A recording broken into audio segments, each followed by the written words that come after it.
Good morning and welcome to today's lecture on Chapter 5.6, Applications and Models for Growth and Decay and Compound Interest. Today we're going to solve applied problems involving exponential growth and decay, and we're going to solve applied problems involving compound interest. Population growth. The function p of t equals p sub 0 e raised to the power of kt, where k is greater than 0, is a model many kinds of population growth. This works for finances, it works for science, it works in nature, etc. And in this function, p sub 0 is the population at time 0. Now I want you to be aware that when we're talking about population growth, we're talking about the population of anything. If we're talking about money, then your population is how much money you have. So the population at time 0 for an investment would be the amount you put in initially. Okay, p of t, the function, is the population you have after a specific amount of time, t. And then k is the exponential growth rate. And the growth rate unit must be the same as the time unit. So if you're doing a growth rate, an annual growth rate, then your t is going to be in years. In some cases, you might do a growth rate in days. For example, I know that for rabbits, I think the double time of a population of 100 rabbits is 13.6 days. So your growth rate would be a daily growth rate, or yeah.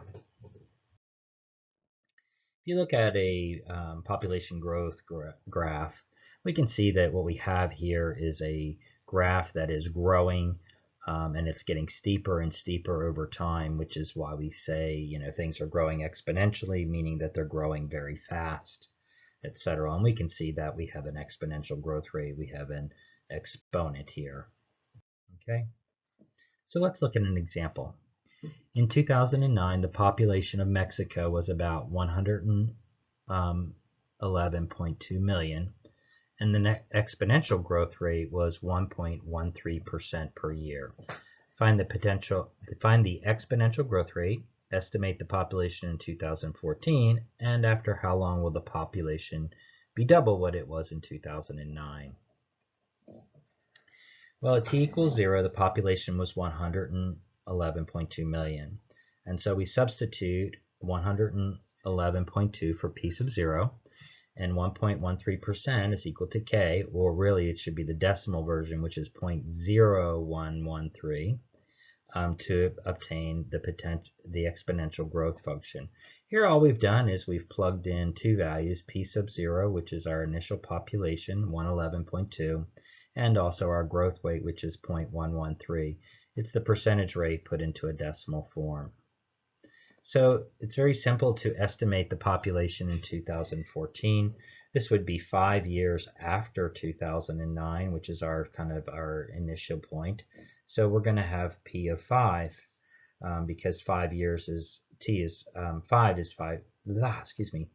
equals 5 because this is 5 years since 2009, and our growth rate is an annual growth rate per year, so our time is per year as well. So we simply plug in 5 into our growth function, and we get approximately 117.7. Don't just watch this. I would suggest that you actually try to put this in your calculator and make sure you get the proper answer. This little squiggly is just means approximately equal to. C, after how long will the population be double what it was in 2009? Well, in 2009, the population was 111.2, so we're trying to figure out when the population will be 222.4, right? So we plug this in and set it up and try to solve for t. So we get 222.4 equals 111.2 e to the 0.0113t. Okay, so we're trying to solve for t. This is just what we've learned to do in the in an earlier section. We need to get the exponent out, bring it down by taking the log of both sides. But before we do that, we're going to divide both sides by 111.2 just to make this simpler. So we get 2 equals e to the 0.0113t. We now take the natural log of both sides. And notice on the right side of the equation, since we're taking the natural log of e to an exponent and the base of natural log is e, these just cancel out and I get 0.0113t on the right side of the equation. Here I'm going to divide both sides by 0.0113 and then just put it into my calculator and calculate it, and I get t is approximately 61.3 years. So the population of Mexico will be double in about 61.3 years after 2009. Okay. The function p of t equals p sub 0 e to the kt, which is what we just saw before, it can also be used to calculate interest that is compounded continuously. P sub 0 is the amount of money invested initially. P of t is the balance in your account after t years. T is the number of years, and K is the interest rate compounded continuously. Suppose that $2,000 is invested at interest rate K, compounded continuously, and grows to $2,504.65 after 5 years. What is the interest rate? Find the exponential growth function. What will the balance be after 10 years? And how long will the 2,000 have doubled? How long will it take for the $2,000 to have doubled? Well, we know the exponential growth function is just p sub 0 e to the kt, and since we started with 2,000, that's our p sub 0. And we know that p of 5 is equal to $2,504.65. So we can put this into our formula. We get 2,504.65 equals 2,000 e to the 5k, because this is what our investment grows to in 5 years. Again, we have an exponential equation that we need to solve, so divide both sides by the 2,000. Take the natural log of both sides. Again, the right side of the equation, the e and the log will cancel out since we're taking the natural log of a base e exponential. This is just going to become 5k on the right. And then dividing by 5, we find our k, which is approximately 0.045, which is actually 4.5%. Okay. So to find the exponential growth function, we just plug in p sub 0 and the k, or the growth rate that we just found, into the kind of generic formula. And so we get p of t equals 2,000 e to the 0.045t. This is just plugging in the value we found in part A and the initial investment that is given in the problem. So to find the balance after 10 years, all we have to do is plug in 10 for t. We want to know what's going on 10 years later. Put it in our calculator, and we get $3,136.62 approximately. And then the last thing we want to do is to find out how long will it take for the $2,000 to be doubled. Okay, so we can plug in 4,000 equals our formula. Divide by 2,000. Take the natural log of both sides. The right side will simplify, divide by 0.045, put it in our calculator, and we get 15.4. Thus, the original investment of $2,000 will double in about 15.4 years, which is actually not a bad interest rate. It's a pretty good one, actually. One of the things that's interesting is that doubling time actually doesn't really depend upon the initial population. We can see here from the formulas how they're related, that the double time, which is indicated by capital T, is simply equal to the natural log of 2 divided by the interest rate or the growth rate. Okay,